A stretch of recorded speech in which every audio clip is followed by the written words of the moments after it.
Hello, today we start with a module on water, electrolyte and temperature regulation.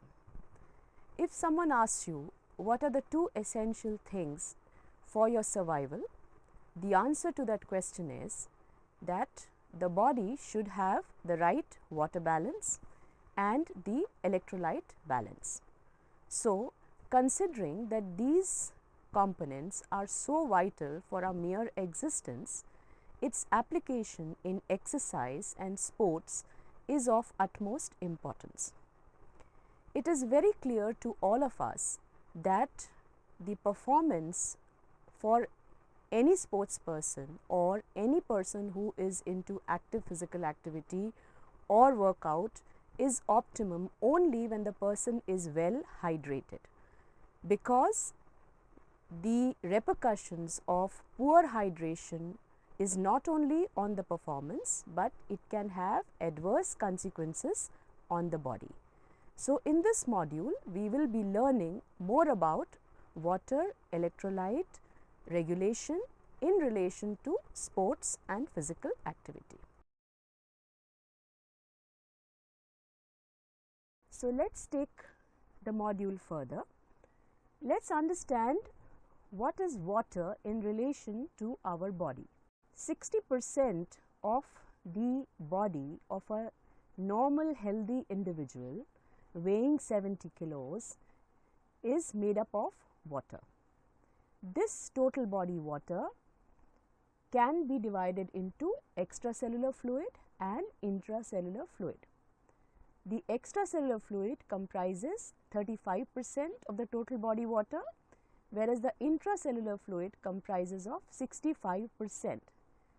It is a clear indication that because body is made up of a number of cells and each cell contains water, and the presence of intracellular water is mandatory or is a prerequisite for the survival of the cell, and that is the reason why intracellular fluid is of utmost importance, and the percentage of the total water which comes from intracellular fluid is much higher. The extracellular fluid is essentially the plasma fluid, that is the blood, which circulates across the body through blood vessels and is pumped very effectively by the heart, and the interstitial fluid which is present in smaller amounts.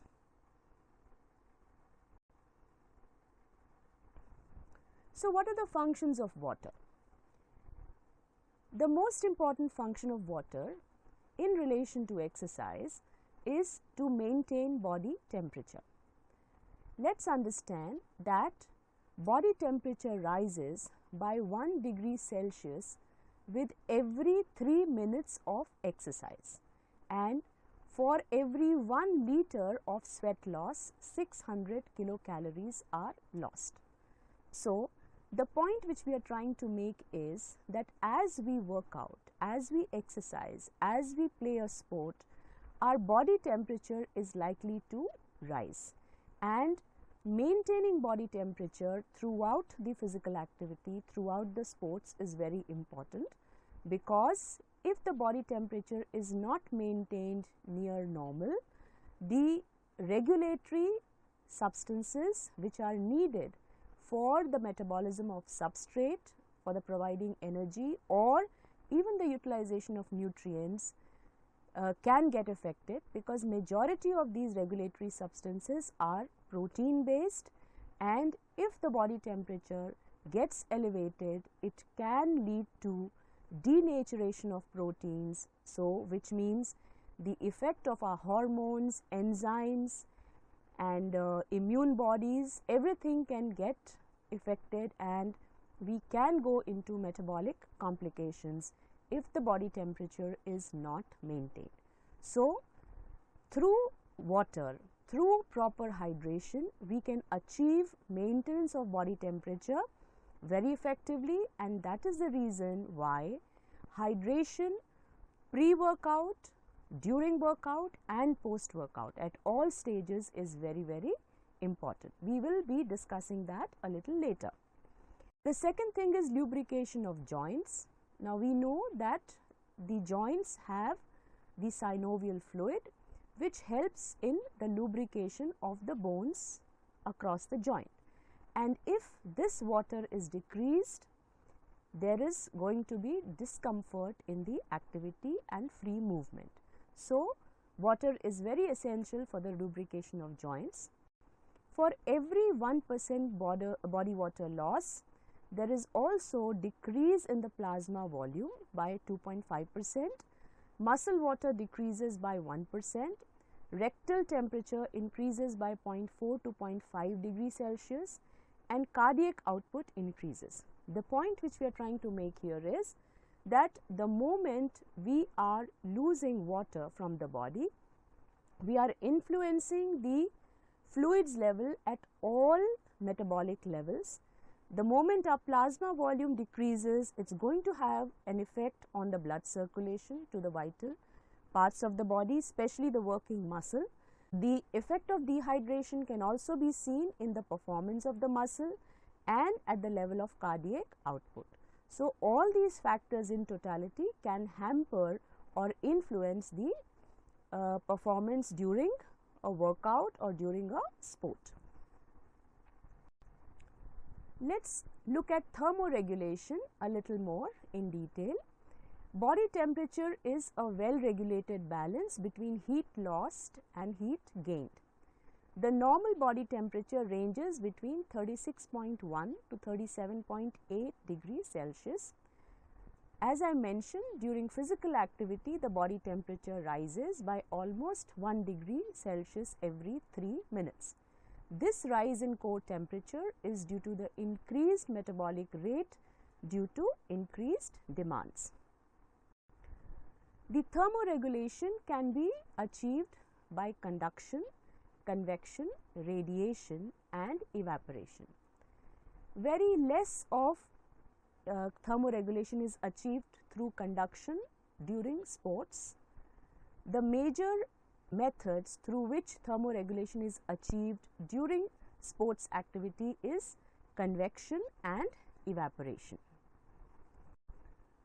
Conduction of heat takes place through the transfer of heat from a solid surface to another solid surface. During exercise, conductive heat exchange is considered negligible.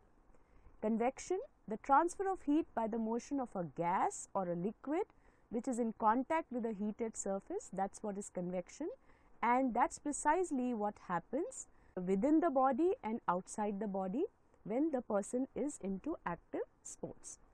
Radiation relates to body losses and its heat in the form of electromagnetic waves. Evaporation is the most important mechanism during exercise. Sweating results in water loss, which when evaporates from the skin results in heat loss. At rest, evaporation accounts for 10 to 20% of total heat loss, and this increases to 80% during physical activity. As exercise continues, core temperature reaches its threshold. At the set point, sweat production and secretion is increased dramatically. Once sweat reaches the skin, it is converted to vapor and it is lost in the air via latent heat of vaporization. And as I mentioned, evaporation of 1 liter of sweat may result in a loss of 680 wattage of heat. Now, this also brings us to a point that when we are into any kind of workout, any kind of sport, the sport gear which we wear, the sport clothes which we wear should be made of a material which are porous, which allows the sweat to evaporate from the skin so that it helps in lowering the body temperature. Let us look at the thermoregulatory control of the body. When there is an increased blood and internal temperature, what is the feedback of the body? The feedback of the body is a negative feedback, as a result of which there is increased temperature which is sensed by the hypothalamus, and this hypothalamus in turn directs metabolic changes through which there is vasodilation which occurs in skin blood vessels, so that more heat is lost from the skin. It also activates the sweat glands and thus favors increased evaporative heat loss. So, ultimately the body temperature decreases. On the other hand, if there is decreased blood or skin temperature, then how does the body respond? There is decreased blood temperature which is sensed by the hypothalamus. The hypothalamus then in turn through the nervous system and the hormonal secretion favors vasoconstriction which occurs in skin blood vessels so that less heat is lost to the environment. On the other hand, the skeletal muscles are activated causing shivering which increases metabolism and generates heat. So, what is the result? That the body temperature increases. So, this is how the body regulates the body temperature. The effectors of thermoregulation include the skin arterioles, that is the blood vessels which feed the skin, the sweat glands, the skeletal muscle and the exocrine glands. During sweating, essentially we lose water, but there could be electrolyte loss as well if we are sweating to a very high extent in very high intensity exercises. Elevated blood temperatures cause stimulation to the hypothalamus, which in turn stimulates the exocrine sweat glands to secrete more sweat. About 6 liters of sweat is lost from the sweat gland in a minute during high intensity activity. When we lose sweat to that extent in high intensity exercise, we are bound to lose major electrolytes, that is sodium and chloride, and which need to be replenished along with water. So, the electrolyte composition lost during sweat is variable and it depends on the intensity of the exercise. The sweat rate increases with training, along with which electrolyte content decreases. Greater sweat rate is observed in the limbs as compared to the trunk, that is the peripheral parts of the body. Sweat is hypotonic, which therefore results in hyperosmolality of plasma. Remember, when we are losing sweat, we are also losing fluid, and this has an influence on our plasma volume, which is going to have an influence on the osmolality. So, it can lead to hyperosmolality of plasma, and it may also lead to hyperthermia. Hyperthermia means increased body temperature. If excessive sweating is not supported with adequate replacement of fluids and electrolytes, it impairs performance and causes early fatigue. Let us look at the outcome of imbalance, water loss and water replenishment.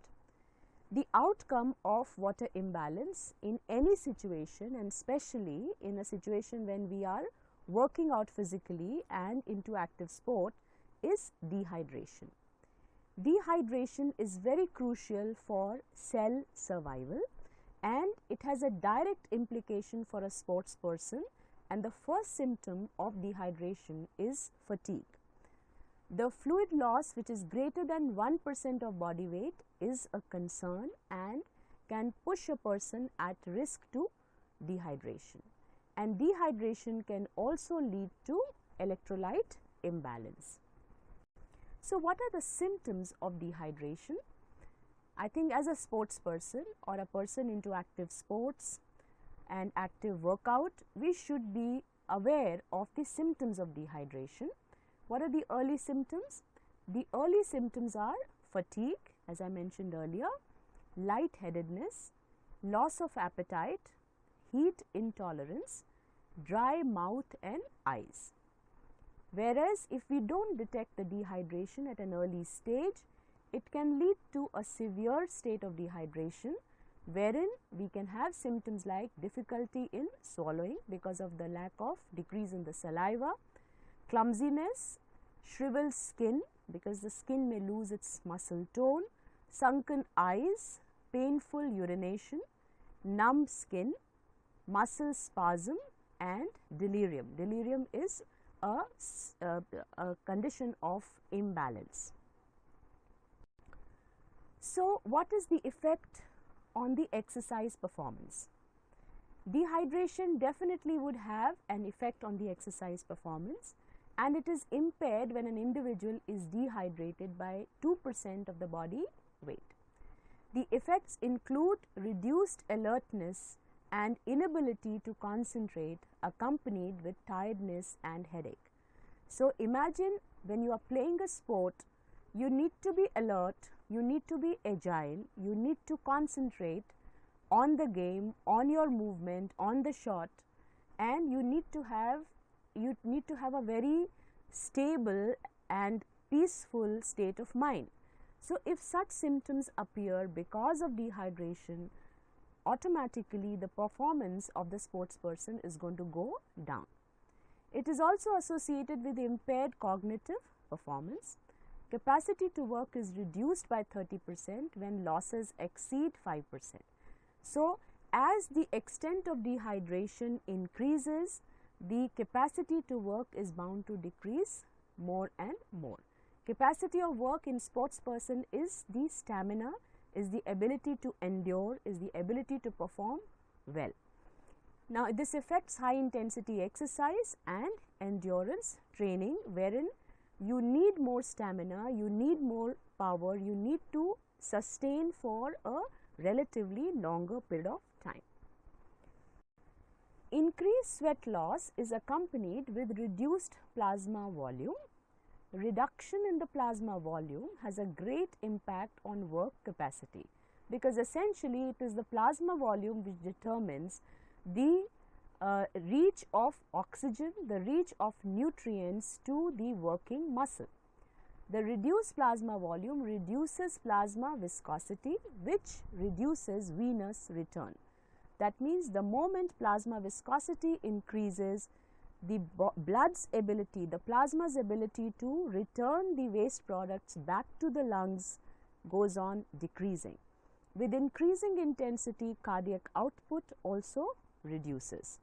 This affects the aerobic power and physical work capacity, and at maximum intensity, increased resistance and reduced cardiac filling decreases both stroke volume and cardiac output.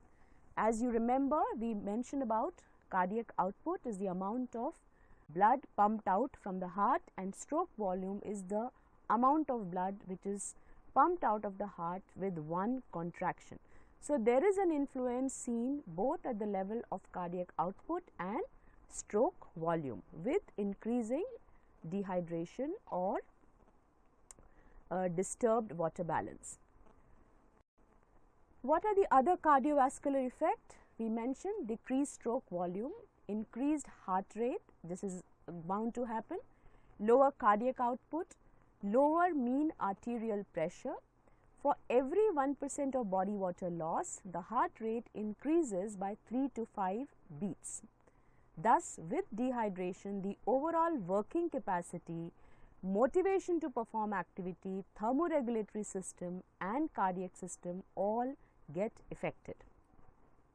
So, what are the heat related disorders? I think it is very important for us to understand that what are the disorders which can affect us if there is a water imbalance in the body. One is heat cramps, two is heat exhaustion, and third is heat stroke. Heat cramps is the least serious of the three heat disorders. It's seen in large muscles that are mostly used in exercise. The result is of sodium loss and dehydration, and the treatment involves shifting of the individual to a cooler environment and administering a saline solution orally or intravenously. Prevention of heat cramps includes proper hydration.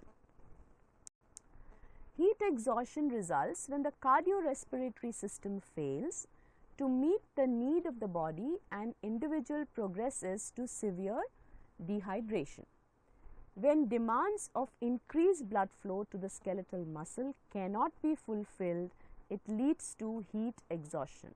Now, why would this happen? Because it is very clearly mentioned that as our hydration status goes low, our plasma volume decreases, so the total amount of blood flow is decreasing, the blood flows reach to skeletal muscle is decreasing, the cardiorespiratory system functioning gets affected. So, automatically the needs of the skeletal muscle cannot be fulfilled, and thus the heat exhaustion will occur. Sodium depletion also causes heat exhaustion, and the treatment is similar to that of heat cramps, that is moving the individual to a cool environment and hydrating with saline, that means water and electrolytes. Heat stroke is a life-threatening heat disorder. It represents complete failure of thermoregulatory fitness. It is characterized by increase in core temperature above 40 degrees Celsius. Remember, our normal body temperature is much lower, that is close to 37.4 degrees Celsius. So, there is increase in the core temperature above 40 degrees Celsius, which can be very harmful. Confusion, disorientation or unconsciousness, these can be the outcomes of heat stroke.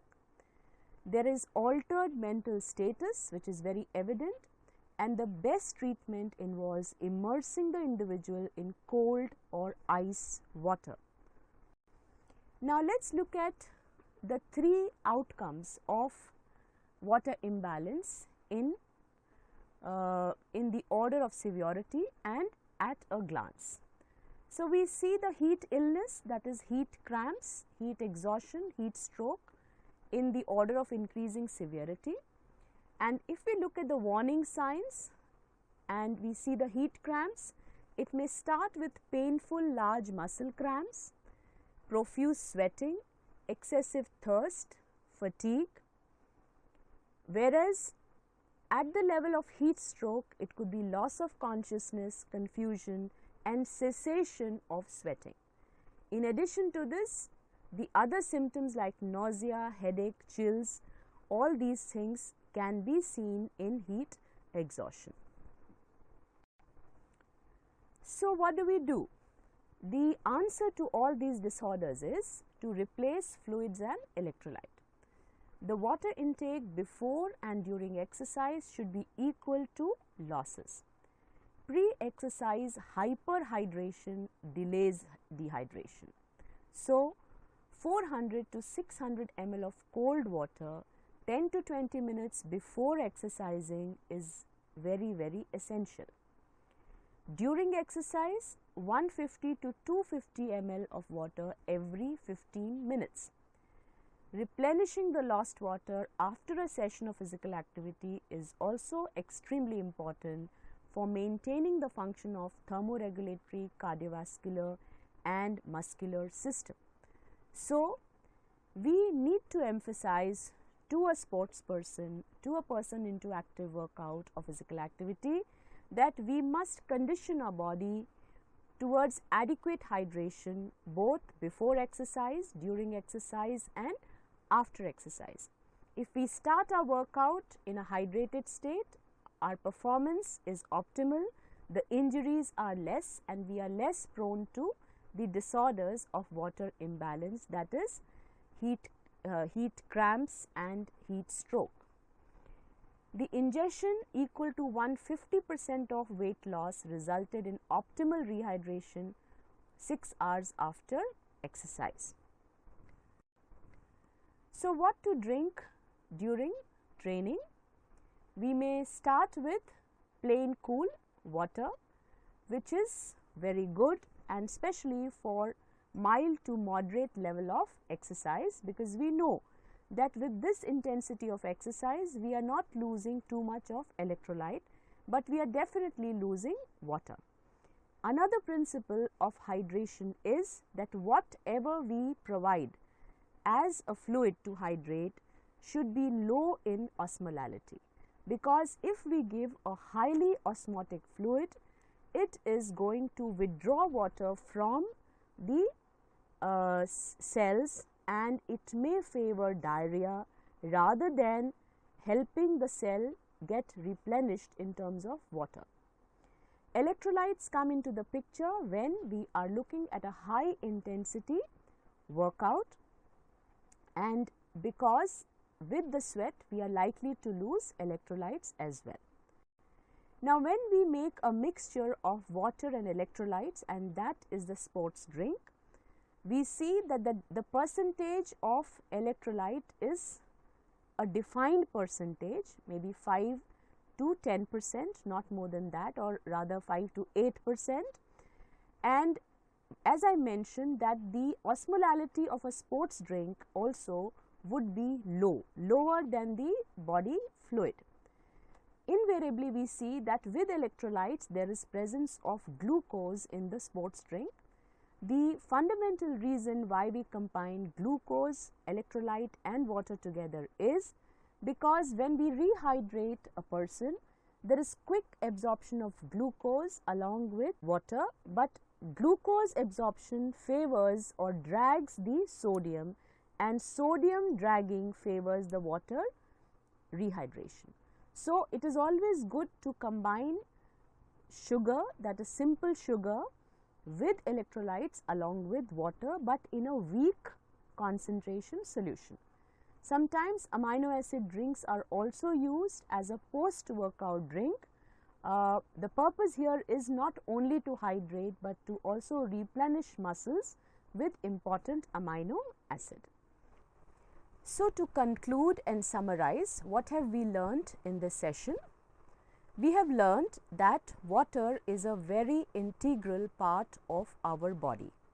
It is a part of each and every cell of the body, and it is a part of the body fluid, the blood, which is needed for our survival. The second aspect is that the presence of water in each cell and in blood has relation to a number of important functions which are carried out by the body. That means supply of nutrients, maintenance of body temperature, lubrication of joints, and very many metabolic level reactions which continue only in the presence of fluid or water at the level of cell. We also understood that how is it that the body beautifully regulates our water balance, with the help of nervous system, especially hypothalamus and the endocrine secretion. But the relevance of this water balance becomes very important when we subject ourselves to physical activity. Now, depending on the type of physical activity, the intensity of physical activity, which may come across in different kinds of sports, we have to think of the importance of hydration and hydrating ourselves. Why is it important? That also we learned, because if we do not hydrate ourselves well, we are likely to go into heat based exhaustion and finally in a severe form heat stroke. So, we need to sensitize ourselves to the important signs of dehydration, especially the early signs of dehydration, so that we do not move towards severe dehydration. Now, for a sports person, it is very important to condition herself or himself during the training of an active sport, and this conditioning should be done keeping in mind what is important prior to playing of the sport, while playing the sport and after playing the sport. So, we must continue to hydrate ourselves throughout pre, during and post, because it is very, very clear, and we understood that the hydration status is a most important prerequisite for optimal performance. Now, another thing which was highlighted in this session was that what to hydrate with. Like I said, cold water is always preferred to hot water, and plain cold water is something which is most preferred in mild to moderate levels of exercise. It's only when the intensity of the exercise goes very high that we need to get electrolytes into the fluid replacement. But when we get electrolytes, we must have a solution which contains simple sugars, so that the absorption of sugar drags the sodium and helps in the hydration. So, I am sure you have benefited from this very, very important session.